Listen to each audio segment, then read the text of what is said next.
Bienvenue Katia. Ici Wilfried en direct de Weekend TV. Au programme, des entrepreneurs, des artistes, des sportifs, pour vous inspirer et pour vous divertir.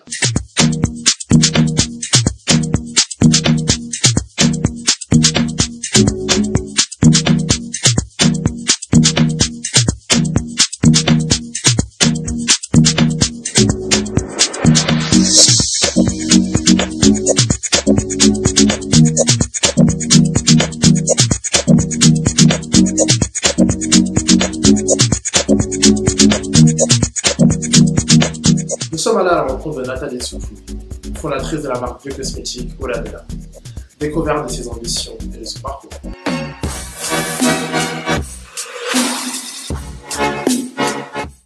Bella, c'est une compagnie qui fait des cosmétiques naturels à base d'ingrédients naturels biologiques.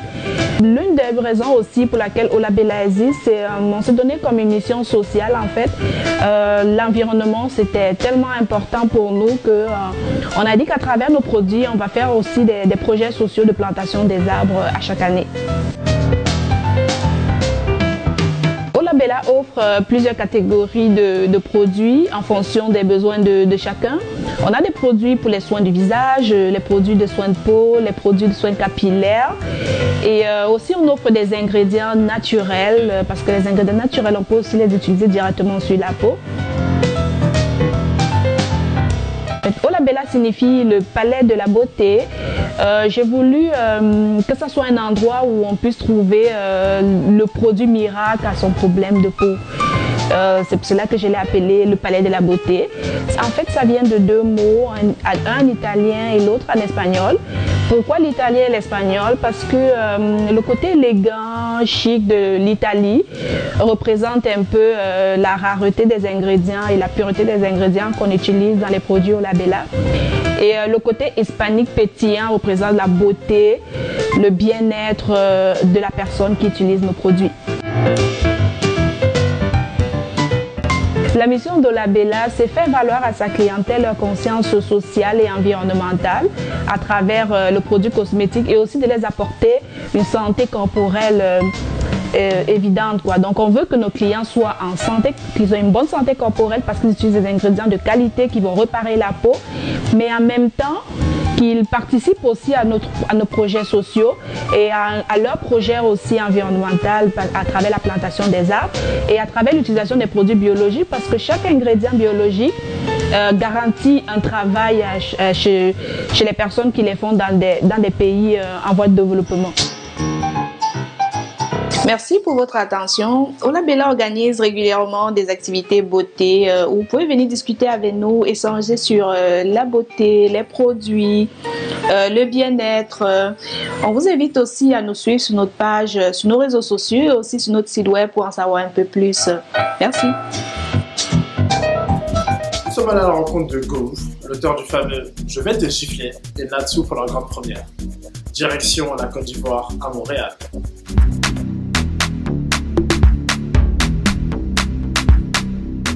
Bonsoir la Cannes Family, on est au théâtre Le Château et nous sommes avec le comédien Goy Michel. Comment allez-vous? Très bien. Oui, ça va? Ouais, ça va et vous?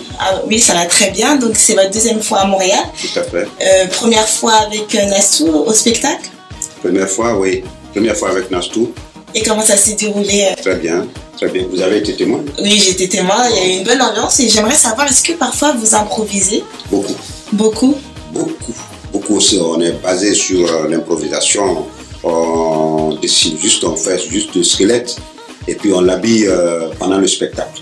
D'accord. Et des fois, est-ce qu'il y a des choses que vous modifiez, des choses que vous dites que c'est des choses que ce serait mieux d'éviter? Éviter? Oui. Nous, on n'évite rien. Hein. Nous, on n'évite rien, mais ça dépend de la manière dont on dit. Bon, on fait attention quand même pour ne pas choquer, parce que nous, on fait beaucoup d'humour. Donc on fait attention pour ne pas choquer, mais néanmoins la vérité quand même finit par sortir mon enveloppe d'une certaine manière. D'accord, vous abordez beaucoup de thèmes comme la famille. Est-ce qu'il y a un message derrière cela? Absolument, sinon ça va être la cacophonie. Il y a toujours un message quand on choisit un sujet, on débat le sujet. C'est vrai qu'il y a l'humour, il y a tout ce que vous pouvez imaginer, mais derrière il y a toujours un message quand vous prêtez attention, mais si vous ne retenez pas le message, ça veut dire que vous n'avez pas suivi. Mais il y a toujours un message, sinon le jeu devient vide. D'accord, et j'aimerais juste que vous me parliez de vos projets. Les projets? Oui, vos futurs projets. Il y en a toujours. Il y en a toujours. C'est des projets de spectacle, c'est des projets de tournage de films, c'est des projets... oui, il y a un projet de sortie de livre. J'ai ma biographie qui sort bientôt. Et peut-être que vous allez la voir ici, d'ici peu. Et puis quoi encore? Les tournages de séries, de longs métrages, et puis des capsules que nous sommes en train de faire actuellement. Vous allez les avoir aussi. Et concernant votre... Il y a un spectacle en préparation, ça s'appelle « Je vais te gifler ». D'accord. Et concernant votre carrière internationale, est-ce que vous avez d'autres dates? D'autres dates, bien sûr. Bien sûr. Après, ici, il y a Londres. Il y a Londres qui se prépare. Après Londres, il y a Mayotte qui est en attente. Et après, il y a les Caraïbes. Oui. Voilà. Et puis, en Afrique, il y a encore d'autres pays. Il y a le Cameroun, il y a le Gabon, il y a les deux Congos où on est attendu. Donc, c'est un programme assez long qui nous attend. Par rapport à l'Europe, vous ne comptez pas aller en France? Bon, France, il y a l'Allemagne par contre, l'Allemagne et la Belgique. Mais la France n'a pas de demande. S'il y a une demande, mais on n'a pas encore répondu présent. On n'a pas encore répondu positif, quoi. D'accord. Voilà. Et une dernière question, est-ce que vous regardez à peu près les autres comédiens, notamment en France, comme Patson? Est-ce que ça vous dit de... Oui, je regarde. Sinon, c'est zéro ce que tu fais comme travail. Tu ne peux pas apprendre. On apprend toujours des autres. Voilà. Il faut suivre les autres. Et ne pas les suivre, c'est ne pas respecter ton métier. Voilà. Donc je connais personnellement personne. Je connais Claudia, je suis ses interventions. Il y a Tatiana Rojo que je connais aussi. Ouais, je suis aussi souvent les Garde Malais et tout ça. Donc voilà. Et Thomas Dijol? Ouais, Thomas Dijol. Oui. Voilà. Et ça vous dit de faire un spectacle avec eux? Pourquoi pas? Pourquoi pas? Ça va être vraiment extraordinaire, fantastique, qu'on se retrouve sur la même scène, partager le même sujet. Oui, voilà. On aimerait bien. Merci pour cette entrevue. Juste un dernier mot pour notre public. Voilà, c'est un message de remerciement parce que le soutien, il est vraiment incommensurable, il est de taille. Et en tout cas, si on mérite ce soutien, nous aussi, il est de notre devoir de ne pas décevoir, de continuer de travailler d'arrache-pied pour mériter cette confiance. Une chose est de faire confiance, mais une autre est que ça perdure et que Dieu nous donne longue vie, santé de fer, le courage et la force de se lever toujours au-dessus de tout ce qui nous entoure, tout ce qui pèse sur nous comme poids, et puis nous amener vraiment à satisfaire tous nos fans. Voilà. Et puis, bien sûr, que Dieu veille sur nous. Merci beaucoup. Voilà, merci. Week-end TV en mode foot. Nous allons vous présenter l'entrevue d'Aurélien Collin, défenseur central d'Orlando. Chaussez les crampons.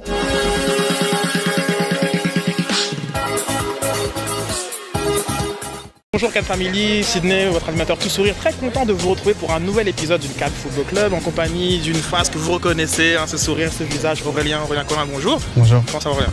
Tranquille. Enfin. Okay. Bienvenue à Montréal, enfin. On a cru que tu viendrais, mais finalement, comme ça s'est pas fait, comme tu es à Orlando. Parle-nous un petit peu justement de cette nouvelle franchise pour la MLS, mais équipe assez ancienne, qui t'a adopté maintenant comme ta nouvelle famille depuis ton départ de Sporting Kansas City. Un gros club déjà. Même avant le premier match, ils avaient déjà fait un énorme travail au niveau professionnel. On a un centre d'entraînement super, un stade qu'on a rempli le premier match et aussi une ville qui était en attente d'un club. Et donc c'est pour ça que le premier jour où je suis allé là-bas pour aller signer, j'ai vraiment déjà senti une envie et aussi une passion d'une ville qui connaît le football déjà. Il y a beaucoup de Brésiliens qui vivent là-bas et de Latinos et d'Européens, donc ça Ça fait un melting pot assez intéressant. Justement, quand on parle des supporters de Purple Nation, genre comme on a été vraiment surpris, genre comme le match d'ouverture contre New York, vous avez rempli le bol, genre c'était un petit peu le petit coup marketing hein, comme de la direction, un coup réussi, un pari gagné. Premier match, 11 caca, David Villa, le stade rempli, comme dites-nous un petit peu comment ça se vit là. Magnifique, c'est un des plus beaux jours de ma vie, hein. Franchement. Et puis des fans, une grosse passion, ils ont créé de la première minute à la dernière minute. Et puis aussi, nous, on a vraiment pris du plaisir, on a joué au ballon. Et après, c'était un match un petit peu fermé. New York voulait vraiment le match nul, mais c'était une expérience extraordinaire. Et déjà là, on est allé nous garer dans le downtown et après on a pris un bus du downtown jusqu'au stade qui sont peut-être 2 km et on allait super lentement, il y avait du monde partout, c'était une grande expérience. Une grande expérience. Quelles sont les ambitions d'Orlando? On le qualifie de club d'expansion, mais on s'entend que c'est une équipe qui a déjà remporté le championnat l'an passé, c'est une équipe qui est quand même assez armée avec la star brésilienne Kaká. Quelles sont vos ambitions à terme pour cette saison? L'objectif, c'est faire les playoffs. C'est même pas un objectif, c'est une obligation. L'organisation a vraiment travaillé énormément pour le mettre dans les meilleures conditions pour qu'on puisse arriver aux playoffs. Donc je pense que ça, c'est vraiment quelque chose qu'on doit réaliser. Et après, dans les playoffs, c'est ça la beauté des États-Unis, c'est qu'en playoffs, même le 5e du championnat peut gagner la MLS Cup. Donc, c'est arrivé. Et dans le football. Et donc voilà. À titre individuel, on sait que tu as l'habitude de te donner des objectifs individuels, même si c'était le cas lorsque tu étais à Sporting Kansas City. Qu'est-ce que toi, comme tu t'es fixé, est-ce qu'on parle plus en termes d'un nombre de buts, en termes d'un nombre d'expulsions? Qu'est-ce que tu t'es fixé à titre individuel? Non, à titre individuel, c'est aider au maximum cette équipe. Et à Kansas City, ça m'a réussi au niveau individuel, mais moi, mon but numéro 1, c'est de gagner et de ne pas prendre de but. Et c'est ça les deux choses les plus importantes et surtout d'être dans une famille purple, violette comme à Orlando, ça se passe vraiment super bien, je m'entends vraiment avec tout le monde, avec le staff. C'est une recherche de la perfection, on travaille très très dur. C'est la première fois que je suis vraiment très fatigué à la fin des entraînements et on a cette recherche pour que je m'améliore sur tous les petits détails. Et donc moi c'est vraiment aider au maximum cette équipe et d'aller le plus loin possible. Et donc c'est même pas, il n'y a pas de limite, c'est aller au maximum. Super. Allez, un petit mot sur ta ligne de vêtements, comment ça se passe, est-ce que comme le projet se poursuit malgré le déménagement?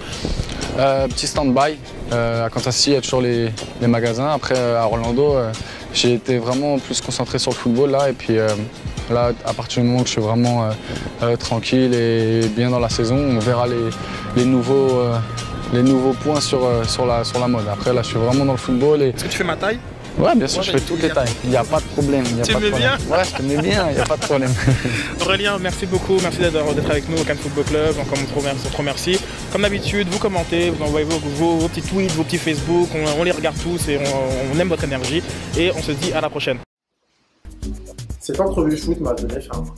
Nous allons vous présenter une recette du mafé à base de choux, de poulet et d'arachide.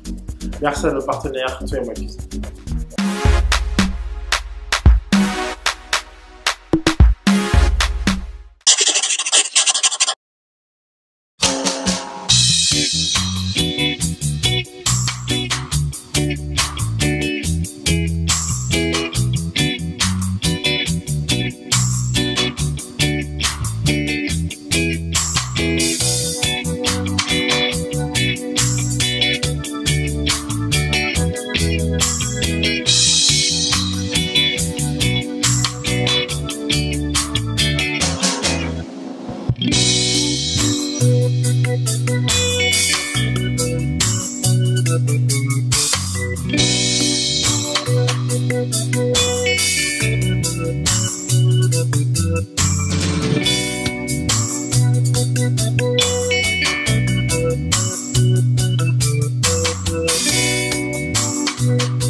Merci à toute la Cannes Family. On espère que le magazine vous a plu.